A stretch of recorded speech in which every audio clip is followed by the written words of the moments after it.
হর হর মহাদেব। নমস্কার বন্ধুরা, সনাতনী শ্রাবণী চ্যানেলে তোমাদের সবাইকে স্বাগত। আজ আমি ইতু পুজোর ব্রত কথা বলবো। এই ব্রতটির নিয়ম হলো কার্তিক মাসের সংক্রান্তিতে একটি পরিষ্কার সরায় মাটি নিয়ে ঘট স্থাপন করে পূর্বে তার চারিদিকে ধান, হলুদ, মানকচু গাছ এগুলো বসাতে হবে। তারপর সরিষা, মটর, শুশনি, কলমি ও 5 রকমের ডাল দিতে হবে। অঘ্রাণ মাসের প্রতি রবিবার এই পুজো করা হয়ে থাকে এবং সংক্রান্তির দিন নদী, গঙ্গা বা পুষ্করিণীতে এই ইতু বিসর্জন দিতে হবে। এক গ্রামে ছিল এক ব্রাহ্মণ, বহু কষ্টে ভিক্ষা করি কাটাতো জীবন। অন্যঝুম্ন তাদের 2 মেয়ে ছিল। পিঠে খেতে ব্রাহ্মণের মনে স্বাদ হলো। ভিক্ষা করি ব্রাহ্মণ পিঠে জোগাড় করে, সন্ধ্যাকালে আনি তাহা দিল ব্রাহ্মণীরে। রাত্রিতে ব্রাহ্মণী পিঠে করিতে লাগিল, গৃহপার্শ্বে বসি বামুন গুনিতে লাগিল। পিঠে তৈরি হলে বামুন বসিল খাইতে, ব্রাহ্মণী আনিয়া পিঠে দিল তার পাতে। 2 খানি পিঠে কম হইতে দেখিয়া, রাগেতে ব্রাহ্মণ যেন উঠিল জ্বালিয়া। ভয় পেয়ে ব্রাহ্মণী তবে বলে বামুনেরে, 2টি পিঠে দিছি আমি 2টি কন্যেরে। একদা ব্রাহ্মণ বসি ব্রাহ্মণীরে কয়, কন্যাদয়ে লয়ে যাব পিসির আলয়।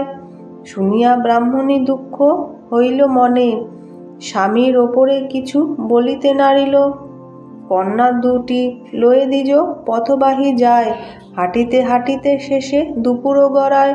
ক্ষুধা পিপাসার কাতর হইল কন্যাদ্বয়, ক্লান্ত হয়ে বসে তারা বৃক্ষের তলায়।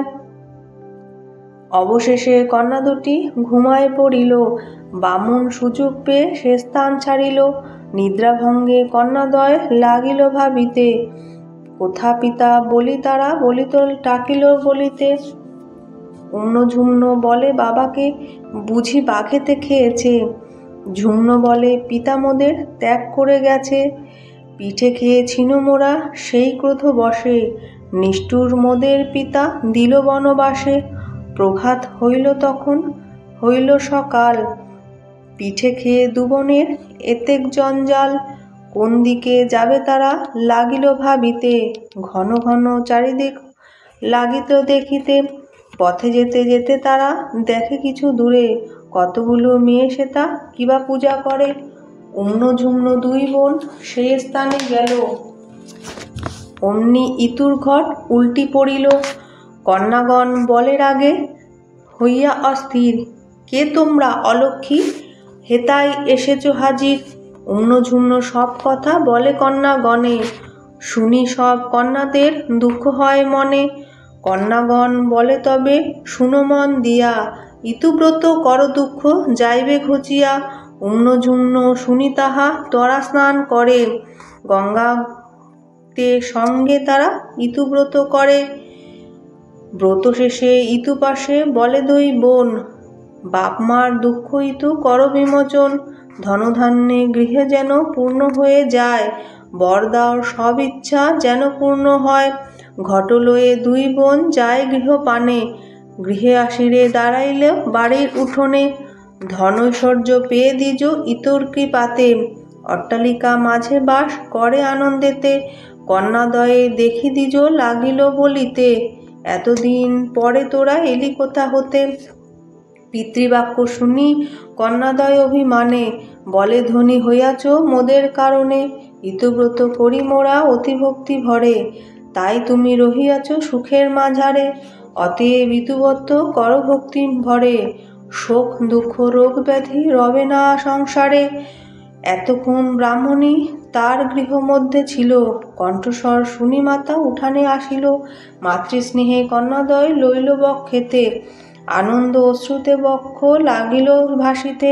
কন্যাদ্বয় বলে মাতা করি নিবেদন, ভক্তি ভরে ইতুব্রত করহ পালন। শুনিয়া ব্রাহ্মণী তাহা অতিভক্তি ভরে, ইতুব্রত করে সবে প্রতি রবিবারে। ইতুর কৃপায় সব দুঃখ হল দূর, দারিদ্র ব্রাহ্মণ রাজ ঐশ্বর্য পাইল। উম্নর বিবাহ হইল রাজপুত্রর সাথে, ঝুম্নর বিবাহ হইল মন্ত্রীপুত্রর সাথে। যথাকালে ব্রাহ্মণের এক পুত্র হয়, রূপবান গুণবান সর্বগুণময়। সবে মিলে ইতব্রত করিতে লাগিল, দিনে দিনে ধনৈশ্বর্য বাড়িতে লাগিল। যেই নারী এই ব্রত করে ভক্তি ভরে, অভাব রহে না কিছু তাহারও সংসারে। ভক্তি ভরে ব্রত কথা যেই জন শোনে, রোগ শোক দুঃখ তার রহে না ভবনে। ইতব্রত কথা হেতা হইল সমাপন, সবে মিলে করে সবে শ্রীহরি শরণ।